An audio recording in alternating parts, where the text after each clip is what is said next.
दोस्तों नमस्कार। कृष्णा जी इस क्लासेस में आपका स्वागत है। तो शुरू करते हैं हम लोग अपना सेट प्रैक्टिस। उससे पहले एक मोटिवेशनल कोट आप लोग के लिए है। यदि आप कुछ भी चाहते हैं दुनिया में करना तो कोई चीज़ करना असंभव नहीं होता है, बशर्ते आप कृत संकल्प हैं कि नहीं। अधिकांश बच्चा का तो हालत रहता है कि एक दो सेट प्रैक्टिस करने के बाद वो बेचारे अपना दम त्यागने लगते हैं, जबकि वैसा नहीं करना है। मेरा जो सेट प्रैक्टिस है बहुत ही संक्षिप्त रहता है और एक दिन के लिए काफ़ी है। यदि साइंस और जीके का क्वेश्चन देखिएगा, यदि इतना भी आप तैयारी कर लेते हैं तो एग्ज़ाम में आप देखिएगा कि अधिकांश क्वेश्चन इसी सेट प्रैक्टिस से आया है। तो कुछ भी दुनिया में असंभव नहीं है, लेकिन यदि आपके अंदर लगन हो तो ठीक है, और लगन नहीं रहेगा तो आपके सामने आया हुआ सब चीज़ आपके सामने से वो चला जाएगा। तो चलिए हम लोग शुरू करते हैं अपना क्वेश्चन को। और आज का पहला क्वेश्चन है, 1 किलो वाट बराबर क्या होता है।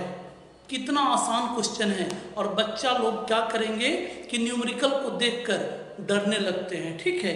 जबकि जिस क्वेश्चन है जो न्यूमेरिकल में हल्का भी पूछा जाता है और भारी भी पूछा जाता है, चाहे किसी भी एग्जाम में है, तो हर एक एग्जाम में कुछ ना कुछ न्यूमेरिकल आ ही जाते हैं। तो देखिए 1 किलो वाट बराबर क्या होता है। तो यहाँ पे ऑप्शन, यदि आप इतना भी नहीं जान रहे हैं, खाली ऑप्शन भी जान रहे हैं, तो देखिए यहाँ पे ऑप्शन आपका दिया हुआ है। पहला ऑप्शन 1000 वाट, दूसरा है 10 वाट, तीसरा है 10,000 वाट और चौथा है 100 वाट, ठीक है। इसका मतलब वाट को हटाया नहीं, वाट को हटाया नहीं है तो किलो। तो 1 किलो में आपको मालूम होगा कि 1 किलो बराबर 1000 होता है। बस इतना ही जानकारी आपके लिए काफ़ी था और एक क्वेश्चन है जो बन गया। तो देखिए कितना ही आसान क्वेश्चन रहता है, ठीक है। तो किसी भी चीज़ से आपको परहेज नहीं करना है बाबू। परहेज किए तो समझ जाइए कि आपका नंबर है जो कटना शुरू हो जाएगा। तो पहला क्वेश्चन का जवाब ऑप्शन नंबर 1 है। चलिए दूसरा क्वेश्चन देखते हैं। संविधान सभा के किस प्लान के अंतर्गत भारतीय संविधान का निर्माण हुआ। तो आपको मालूम होगा कि हम लोग का जो संविधान है जो भारतीयों द्वारा लिखा गया है, लेकिन ये जो संविधान सभा का गठन हुआ वो किस प्लान के अंतर्गत हुआ है। तो देखिए ऑप्शन में तरह तरह का विकल्प दे दिया है। एक है कैबिनेट मिनिस्ट्री, दूसरा है कैबिनेट मिनिस्टर्स, तीसरा है कैबिनेट मिशन और चौथा है कैबिनेट मिशनरी। इसका सही आंसर है कैबिनेट मिशन प्लान के अंतर्गत एक तरह से किया गया था। और गांधी जी बोले थे जिस समय कैबिनेट मिशन में जो आए थे, ऐसे आपको याद नहीं रहता है तो LK आडवाणी का नाम सुनेंगे। एक जमाना में बीजेपी के बहुत ही कद्दावर नेता थे, जैसे अभी नरेंद्र मोदी है, ठीक उसी तरह से एक समय था, उस समय LK आडवाणी थे। तो चलिए हमको LK आडवाणी का नाम इसलिए लेना पड़ा क्योंकि कभी कभी आपसे पूछ देता है कि कैबिनेट मिशन में कौन कौन लोग आए थे। तो देखिए कैबिनेट मिशन में आए थे लॉरेंस आए थे, और लॉरेंस थे जो हेड थे, मुखिया थे। होता है ना कोई भी जो समिति बनता है तो उसका एक हेड भी बनाया जाता है। उसी तरह से कैबिनेट मिशन का जो हेड थे वो लॉरेंस थे। उसके साथ साथ आया थे अलेक्जेंडर था, ठीक है, अलेक्जेंडर थे। और एक साथ में थे, उनका नाम था क्रिप्स, ठीक है। तो एक हो गया आपको लॉरेंस, अलेक्जेंडर और क्रिप्स, यही जो कैबिनेट मिशन के सदस्य थे। और लॉरेंस थे जो कैबिनेट मिशन के अध्यक्ष के रूप में आए थे। तो देखिए कैबिनेट मिशन के बारे में गांधी जी क्या बोलते हैं कि एक तरह से अंग्रेज लोग हैं जो भारत की आज़ादी का रास्ता को प्रशस्त किया। और सही मायने में जो कैबिनेट मिशन जो ब्रिटेन से होकर चला था, एटली सीधा सीधा बोले थे। एटली उस समय ब्रिटेन के प्रधानमंत्री थे और उन्हीं के दिशा निर्देश से कैबिनेट मिशन जो भारत में आया था। तो एक तरह से उनका भी उद्देश्य था कि भारत को भी स्वतंत्र किया जाए। तो संविधान सभा जो एक तरह से बना था वो कैबिनेट मिशन के अनुशंसा पे ही बना था। चलिए अगला क्वेश्चन देखते हैं। 4 मीटर प्रति सेकंड की एक समान वेग के साथ चलने वाली वस्तु में 120 जूल की गतिशील ऊर्जा होती है।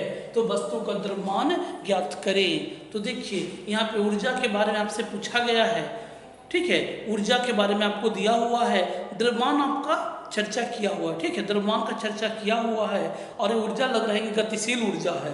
तो गतिशील ऊर्जा कौन सा फॉर्मूला में आता है, तो आप देखिएगा गतिज ऊर्जा, ठीक है, तो गतिज ऊर्जा से आपको क्वेश्चन पूछा गया है, लेकिन गतिज ऊर्जा डायरेक्ट आपसे नहीं पूछकर उसके द्रव्यमान के बारे में पूछा गया है। तो पहले फॉर्मूला लिख लीजिए गतिज ऊर्जा, देखिए है ना, दिया हुआ है वेग है, इसका मतलब उसमें गति है, ठीक है, वेग कहने का मतलब गति है और साथ साथ एक तरह से पूछा गया है। तो गतिज ऊर्जा का जो फॉर्मूला होता है बाबू, गतिज ऊर्जा, गतिज ऊर्जा, तो गतिज ऊर्जा का जो फॉर्मूला होता है वो होता है हाफ mv², ठीक है, यही होता है फॉर्मूला। आपको यहाँ तक गतिज ऊर्जा भी बता दिया गया है, ठीक है, आपसे गतिज ऊर्जा भी बता दिया गया है और वो गतिज ऊर्जा कितना है 120 जूल। तो जो के है या गतिज ऊर्जा बराबर आप लिख सकते हैं 120, ठीक है, चलिए बराबर हाफ को हाफ रहने दीजिए, मास आपसे पूछा गया है तो अभी फिलहाल m लिख दीजिए और साथ साथ वेग आपको दिया हुआ है, वेग कितना है तो 4 है, तो 4 का स्क्वायर कितना होता है 16 होता है, तो यहाँ पे 16 डायरेक्ट लिख दीजिए। उसके बाद फिर क्या कीजिएगा, यहाँ पे तिरछा गुना कीजिए तो 120 गुना 2/16, ठीक है, तो आपका आंसर है जो निकल कर आ जाएगा। जब द्रव्यमान पूछा गया है तो मात्र क्या होता है केजी होता है। तो देखिए एग्जाम में बहुत हल्का हल्का क्वेश्चन भी पूछे जाते हैं, इतना आपको न्यूमेरिकल करने का जरूरत भी नहीं था, बस आप हल्का सा विज्ञान रहता तो आप इसको बना सकते थे। सर में 15 कॉमन है, 15 कॉमन 15 कॉमन 15 कॉमन, तो आंसर तो 15 ही होगा। अब थोड़ा सा यहाँ पे दिमाग लगा देना था कि द्रव्यमान का जो मात्रक होता है वो केजी होता है, बस इतना आप सोच लिए तो ये बन जाएगा। तो 15 केजी जिसमें वही आंसर आपका सही हो जाएगा। लेकिन यदि आप कंसेप्चुअल समझना चाहते हैं तो यह जो गतिज ऊर्जा का क्वेश्चन था और गतिज ऊर्जा का फॉर्मूला एक तरह से कॉमन फॉर्मूला है हाफ mv², उसी आधार पर हम इसको बनाए हैं, ठीक है। यहाँ पे आपको गतिज ऊर्जा 120 जूल लिख दिए हैं और उसके बाद यहाँ पे 16 जो लिखे हैं वो आपका वेग है क्योंकि v² है, हाफ mv² है, तो आंसर हो गया आपका 15 केजी। चलिए अगला क्वेश्चन है, इनमें कौन खरीफ फसल नहीं है। मतलब फसल दो तरह के रहते हैं, रबी और खरीफ। तो फसल है जो दो तरह के रहेगा, फसल जो आप देखते हैं वो मुख्य रूप से दो तरह के हैं, रबी और खरीफ फसल है। तो रबी फसल और खरीफ फसल, खरीफ फसल। तो देखिए खरीफ फसल भी आप याद बहुत ही आसानी से ट्रिक के भाषा में कर सकते हैं। तो आपसे पूछा गया खरीफ फसल नहीं है, ठीक है, खरीफ फसल नहीं अर्थात रबी फसल है। तो देखिए इसका एक फॉर्मूला बनता है ROM। कंप्यूटर में एक टर्मिनोलॉजी है रीड ओनली मेमोरी, अर्थात कंप्यूटर से यदि रोम को निकाल दिया जाए तो कंप्यूटर नहीं चलेगा। खैर छोड़िए वो कंप्यूटर का टर्मिनोलॉजी है, लेकिन यहाँ हम फसल में इसको इस्तेमाल कर रहे हैं। आर का मतलब होता है रबी, तो रबी फसल जो कब रोपा जाएगा तो अक्टूबर नवंबर में, कब अक्टूबर नवंबर के महीना में, और कब काट लिया जाएगा तो मार्च अप्रैल के महीना में काट लिया जाता है, ठीक है। तो ऐसा फसल खोजिए इसमें से जो कि अक्टूबर नवंबर में रोपा जाए और मार्च अप्रैल में काट लिया जाए। तो ऐसा फसल में आप देखिएगा धान तो है नहीं, मकई तो है नहीं, मूंगफली तो है नहीं, तो कौन सा है जो अक्टूबर नवंबर एक तरह से चला जाता है, कहीं भी दिसंबरों तक वो कभी कभी ठेक जाता है हम लोग तरफ जब मानसूनी सब खराब चलता है। तो ऐसा फसल है जो आप देखते होंगे गेहूँ है जो ठंडा में रोपाई किया जाता है। तो इसका सही आंसर हो गया, और इसको आप याद भी कर सकते हैं ट्रिक के माध्यम से। रॉम मतलब आर का मतलब होता है रबी, ओ का मतलब अक्टूबर और एम का मतलब मार्च अप्रैल, ठीक है। चलिए आगे देखते हैं।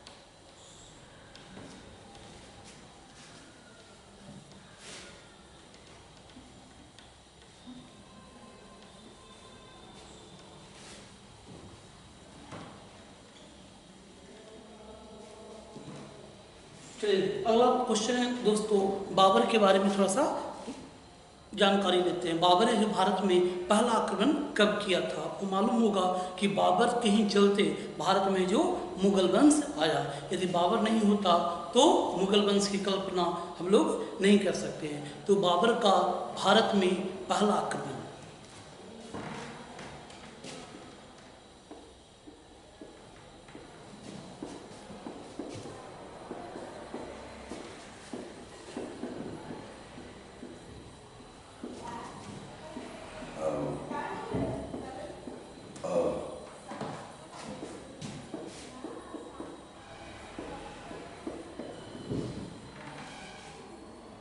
पहला ऑप्शन है आपका 1514, दूसरा ऑप्शन है 1519, तीसरा ऑप्शन है 1526 और चौथा ऑप्शन है 1560। तो बाबर है जो कब आया था और पहला आक्रमण कब किया था? तो बाबर को मालूम ही होगा कि बाबर है जो भारत का नहीं था, वो फरगना का निवासी था। ठीक है, फरगना का निवासी था और उसके अंदर एक चाहत था कि एक तरह से विजेता बने, राजा एक तरह से बहुत ही प्रतापी राजा बने। उसने बहुत तरह का संघर्ष है जो अपनी ज़िंदगी में झेला, तब जाके बाबर है जो बाबर बना, अन्यथा हम लोग बाबर का नाम जानते तक नहीं। कोई भी व्यक्ति का एक तरह से उसका संघर्ष ही उसकी एक तरह से कहानी बनता है। तो देखिए, बाबर ने जो पहला बार जब आक्रमण किया था वो किया था 1519 ईस्वी को किया था। ठीक है, और उस समय जो आक्रमण किया था तो उसके जो भारत आने के लिए तो एक जनजाति था, उसका नाम था यूसुफ जनजाति। ठीक है, तो यूसुफ जनजातियों को एक तरह से दबाने के चलते ताकि वो भारत आ सके और भारत में अपना आधिपत्य को स्थापित कर सके, इसी कारण वो यूसुफ जनजातियों के लिए किया था। वो 1519 में था और इस युद्ध में बाबर को सफलता मिला था। ठीक उसके 7वां साल, मतलब 1519 से 1526, मतलब 7 साल के अंदर ही जब चौथा आक्रमण भारत में करता है बाबर, उस समय भारत में एक तरह से जीत हासिल करता है और भारत में जो मुगल वंश का एक तरह से स्थापना हो जाता है। और मुगल वंश की जो स्थापना होता है वो 1526 ईस्वी में, और वो युद्ध का नाम है पानीपत का युद्ध।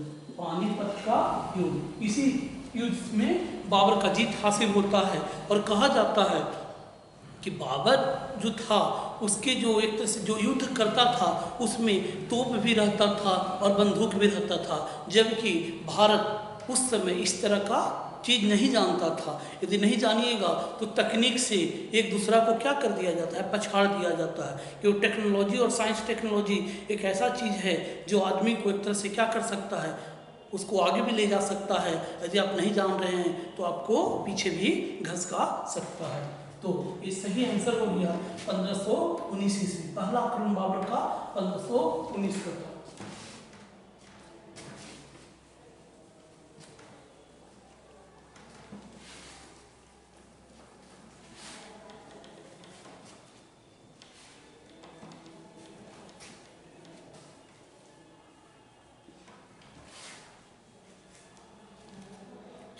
आगे देखते हैं, ये संविधान का क्वेश्चन है, पॉलिटी का क्वेश्चन है और सन 1976 भारत के लिए बहुत ही महत्वपूर्ण रहा। तो सन 1976 में भारत का जो प्रस्तावना है उसमें दो शब्द जोड़ा गया। प्रस्तावना कहने का अर्थ होता है बाबू की पहला पन्ना। अब देखते हैं कोई किताब खरीदते होंगे उसमें प्रस्तावना लिखा हुआ रहता है, लेखक का अपना कुछ ना कुछ छाप रहता है कि किताब किस प्रकार का है, क्या क्या बताएगा। उसी तरह से भारतीय संविधान का अपना एक प्रस्तावना है। प्रस्तावना यदि पढ़ लीजिएगा तो आपको मालूम चल जाएगा कि भारत का संविधान क्या है या क्या कहना चाहता है। तो 1976 में बहुत बड़ा बदलाव हुआ था। तो 1976 क्वेश्चन नंबर आपका हो गया 1976 में प्रस्तावना की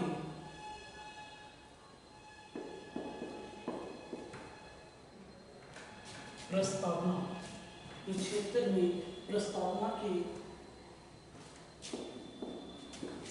प्रस्तावना में किन दो शब्दों को जोड़ा गया? किन दो शब्दों को जोड़ा गया?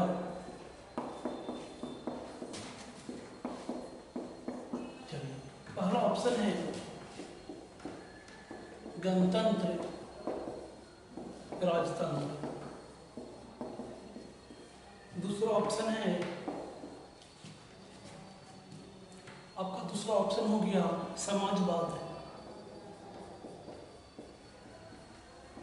और धर्मनिरपेक्षता।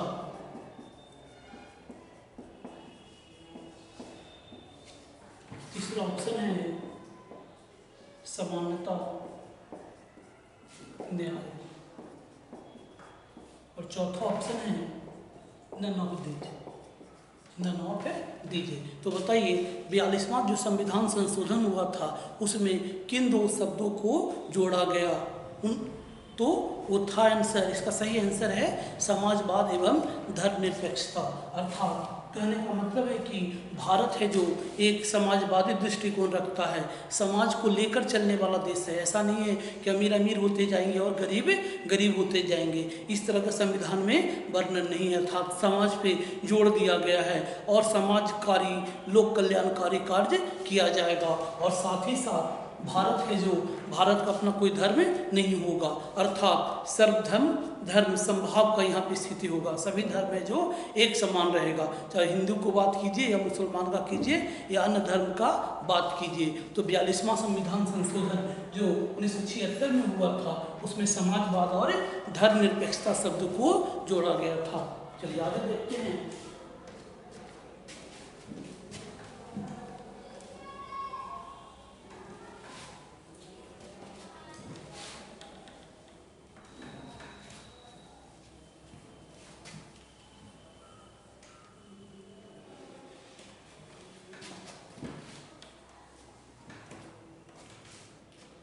अगला क्वेश्चन है क्वेश्चन नंबर 7। किसका एसआई मात्रक ओम है?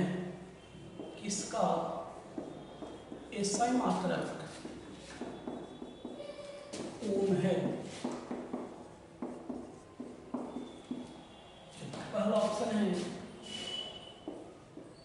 प्रतिरोध,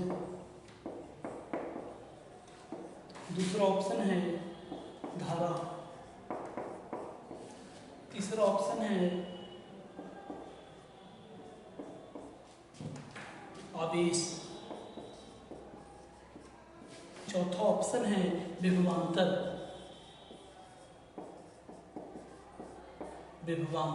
तो आपको बताना है कि ओम है जो किसका एसआई मात्रक है। तो बाबू ओम है जो प्रतिरोध का मात्रक है। आप देखते होंगे कि आप एक तरह से तार जो रहता है करंट वाला, उसमें देखते होंगे कि कुछ जितना करंट आप भेजते हैं उतना करंट आपको नहीं मिल पाता है ना। कोई भी चीज़ आप डालिएगा तो उतना आपको नहीं मिल पाता है, मतलब कुछ ना कुछ जब जाता है करंट जाता है अंदर में तो उसको लड़ना पड़ता है और लड़ता है वो प्रतिरोधी होता है, ठीक है। तो वो में जो किसका मात्रक है प्रतिरोध, अर्थात कहने का मतलब है जिस तार में प्रतिरोध अधिक रहेगा वो है जो एक तरह से धारा है जो प्रवाहित नहीं होने देगा, हमेशा है जो क्या करेगा लंघी मार देगा। जब भी धारा चलने लगेगा तो उसको पैर फंसा के गिरा देगा, फिर चलेगा तो पैर फंसा के गिराएगा। एक तरह से दुश्मन की तरह कार्य करता है। अधिकांश जगह आप देखिएगा कि दुश्मन की तरह कार्य करता है, मतलब धारा को एक तरह से विद्युत धारा है उसका गति को रोक देता है, ठीक है, रोकने का प्रयास करता है। तो जो प्रतिरोध का जो सही मात्रक ओम होता है। तो इसका सही आंसर हो गया क्वेश्चन नंबर 7 का 1।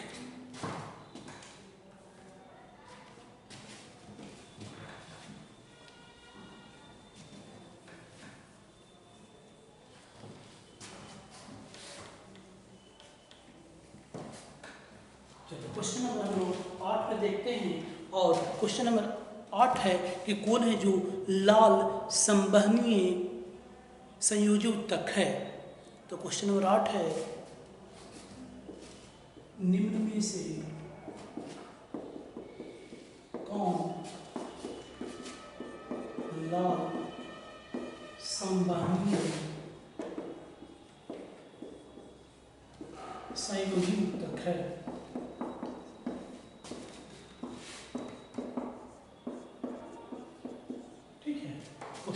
इस तरह के हैं। और रेलवे का जो क्वेश्चन था जीव विज्ञान का खास करके बहुत ही भारी भारी पूछा गया था। ठीक है, भारी क्या पूछा गया था, जो ट्रेंड चल रहा था उस ट्रेंड से थोड़ा सा अलग हटकर पूछ दिया था। कुछ टॉपिक ऐसा थे जो नहीं पूछा जा रहा था एग्जाम में, कुछ टॉपिक को ज़्यादा पूछा गया। ऐसे सभी टॉपिक को पूछा गया लेकिन कुछ टॉपिक ज़्यादा पूछा गया था। तो चलिए, पहला ऑप्शन है रक्त, दूसरा ऑप्शन है आरबीसी, तीसरा ऑप्शन है डब्ल्यूबीसी और चौथा ऑप्शन है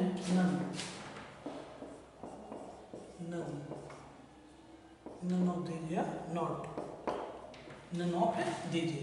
तो देखिए, आपसे पूछा जा रहा है उत्तक के बारे में, तो उत्तक है जो कोशिका के समूह, हम लोग का शरीर है जो कोशिका से बना हुआ है। ठीक है, जितने भी जीवधारी हैं उसका शरीर है जो कोशिका से बना हुआ है।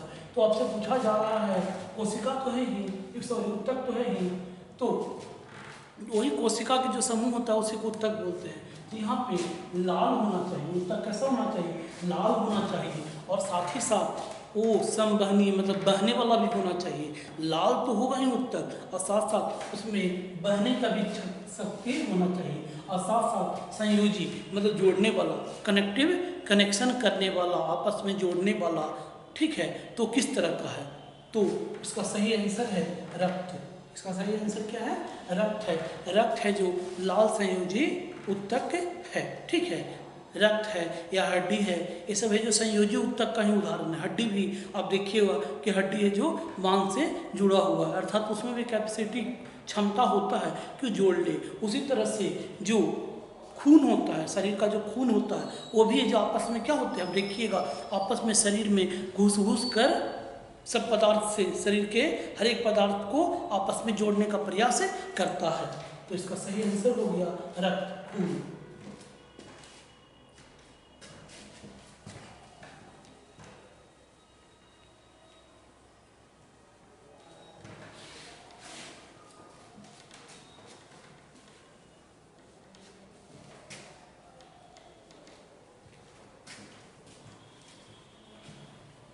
चलिए अगला क्वेश्चन देखते हैं, पौधे के विभिन्न अंग एवं वनस्पति। क्वेश्चन है आपका पौधे के, क्वेश्चन नंबर 10, पौधे के विभिन्न अंग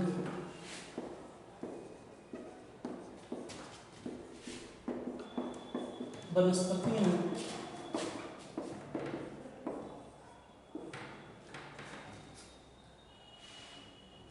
और जैविक अपशिष्ट और जैविक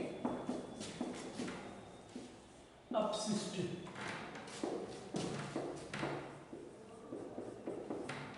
को क्या कहा जाता है, को क्या कहा जाता है। पहला ऑप्शन है इसमें बायोमास, बायोमास। दूसरा ऑप्शन है जीवाश्म ईंधन, जीवाश्म ईंधन। तीसरा ऑप्शन है सौर ऊर्जा, सौर ऊर्जा। और चौथा है इसमें विद्युत ऊर्जा, विद्युत ऊर्जा।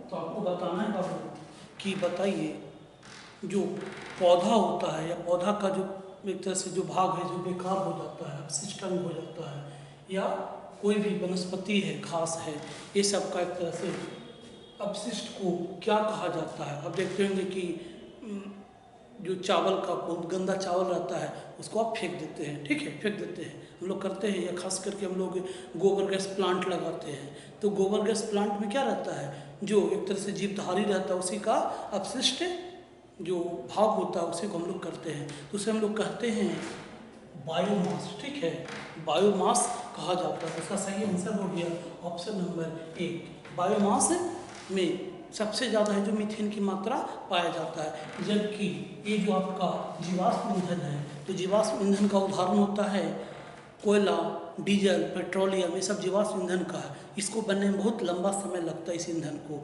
जबकि बायोमास जो है वो है जो बहुत ही कम समय में एक तरह से तैयार होता है। आप देखते हैं गोबर गैस प्लांट सब में, उसमें खाने पीने का जो गंदा संदा जो चीज़ है वो भी डाल देते हैं, साथ ही गोबर वोबर भी डाल देते हैं और सड़ गल के एक तरह से बहुत ज़्यादा मीथेन गैस निकलता है और मीथेन गैस को हम लोग ईंधन में इस्तेमाल करते हैं। ठीक है, चलिए आगे देखते हैं।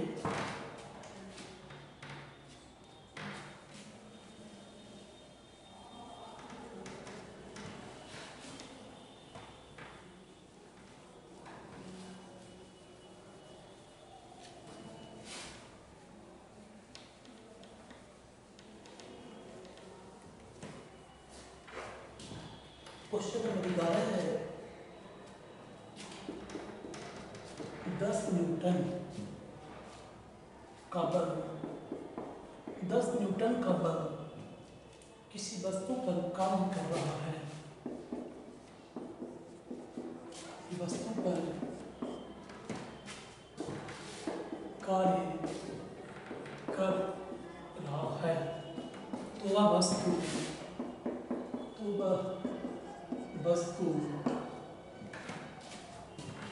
बल की दिशा में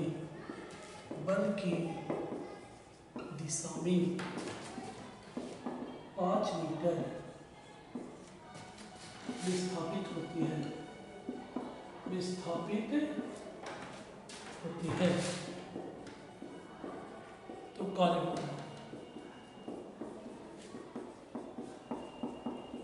देखिए क्वेश्चन है कि किसी वस्तु पे आप 10 न्यूटन मतलब बल लगा रहे हैं, बल का मात्रक न्यूटन होता है, तो किसी वस्तु पे आप 10 न्यूटन का बल लगाते हैं और वस्तु है जो बल की दिशा में, अर्थात कुछ इस तरह से मान लिया जाए कि वस्तु है यहाँ पे आप है जो बल लगा रहे हैं। ठीक है, बल लगा रहे हैं 10 न्यूटन का और ये है जो वस्तु है जो यहाँ आ जाता है, वस्तु चलते हुए कहाँ जाएगा, यहाँ पे आ जा रहा है और विस्थापन जो होता है लिखा हुआ है इसमें वस्तु तल की दिशा में 5 मीटर, वही जो 5 मीटर यहाँ पे विस्थापित हो रहा है।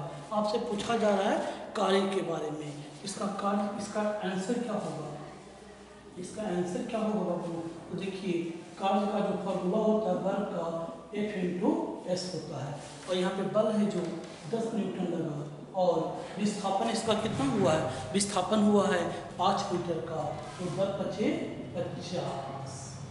और कार्य का मात्रा क्या होता है जूल, इसका सही आंसर हो गया 50 जूल।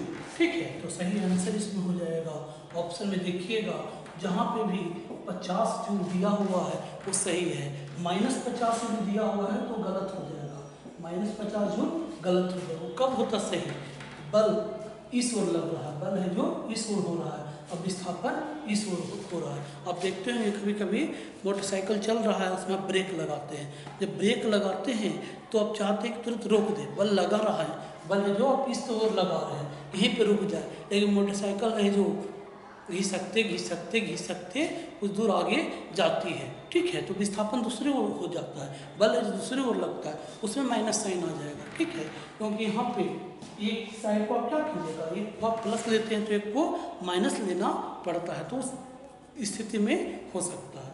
चलिए आगे देखते हैं।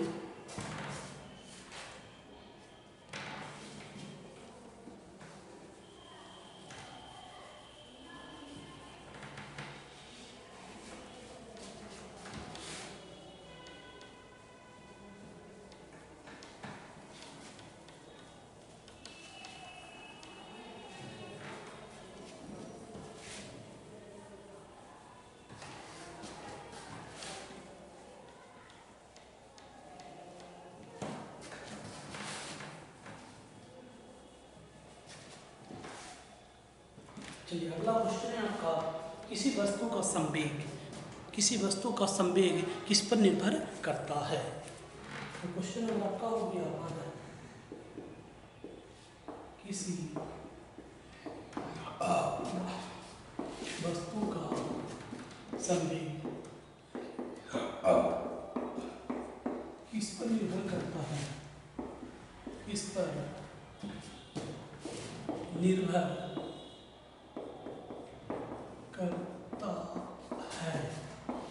संवेग है वो किस पे निर्भर करेगा। पहला ऑप्शन दिया गया है आपसे द्रव्यमान, दूसरा ऑप्शन है वेग,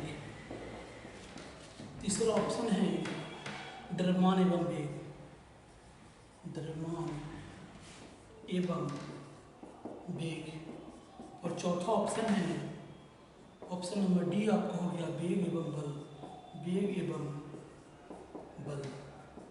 आपको सही आंसर देना है कि जो आपका क्या चीज़ है संवेग मोमेंटम वो किस पे निर्भर करता है।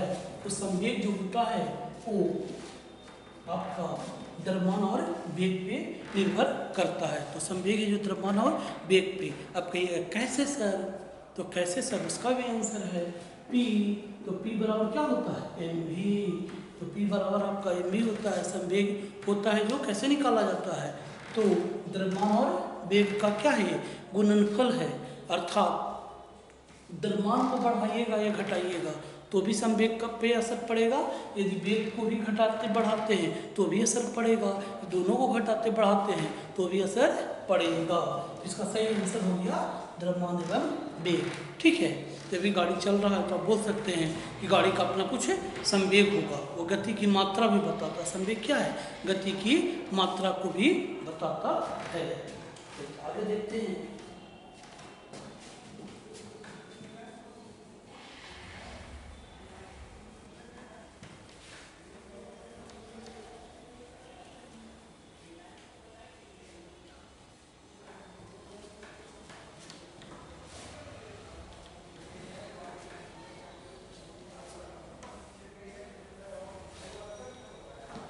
अगला क्वेश्चन है किसी पदार्थ का,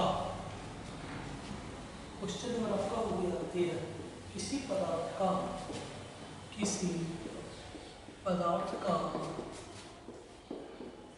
प्रति इकाई किसी पदार्थ का प्रति इकाई आयतन पर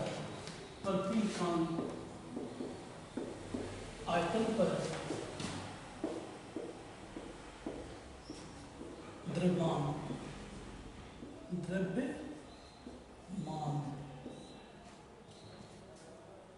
क्या कहलाता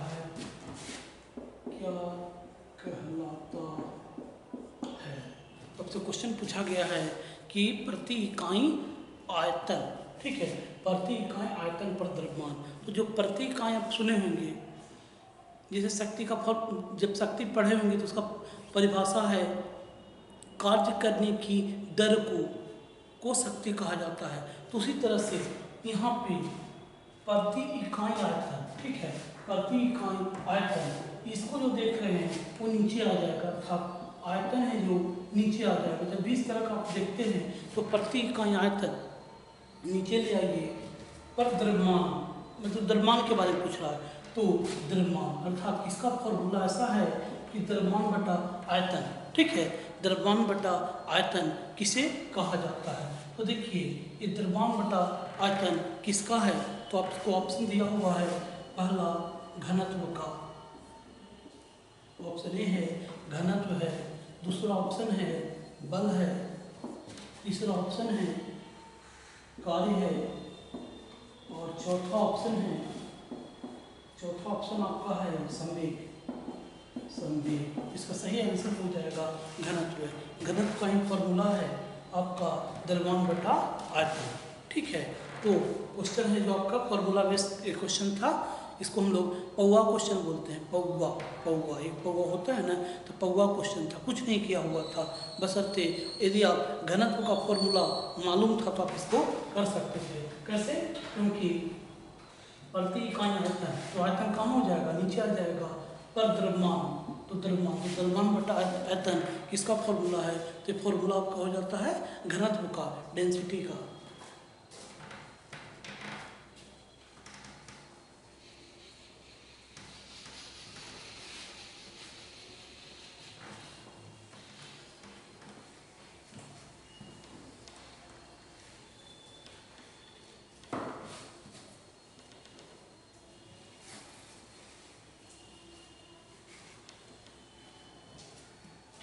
आगे देखते हैं बुझा हुआ चूना का रासायनिक नाम क्या है? जो चूना आप देखते होंगे घर उर में पुचाड़ा होता है, गांव देहात सब जगह है जो चूना का इस्तेमाल किया जाता है। अब दीपावली का मौसम आने वाला है, तो दीपावली में देखिएगा पोतैया है जो शुरू हो जाएगा। तो बुझा हुआ चूना का रासायनिक नाम क्या है? क्वेश्चन नंबर 14, बुझे हुए चूना, बुझे हुए चूना का रासायनिक नाम क्या है?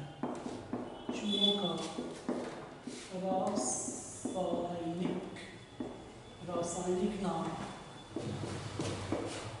क्या है? पहला ऑप्शन है CO2, दूसरा ऑप्शन है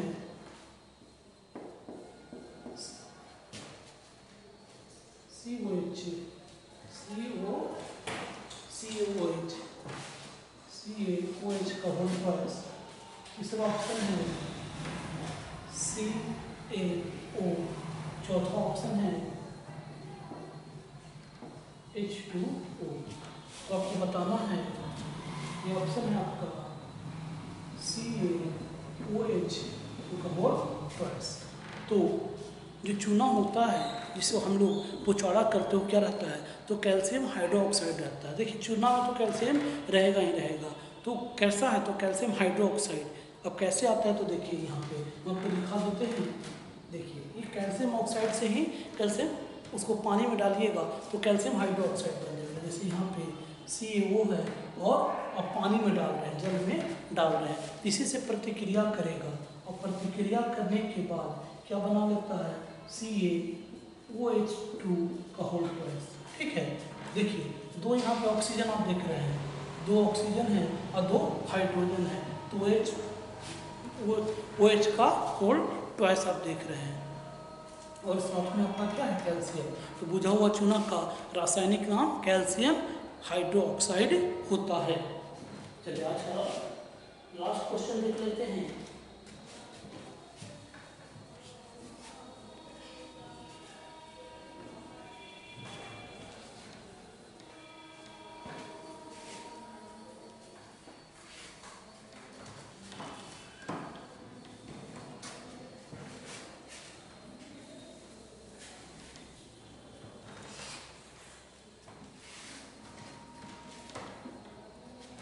दोस्तों बहुत ज़्यादा पेट में जलन होने के चलते कल है जो 13वां वीडियो आपके सामने लाएंगे। जो भी आज का छूटा हुआ क्वेश्चन है उसे कल करेंगे। Thank you.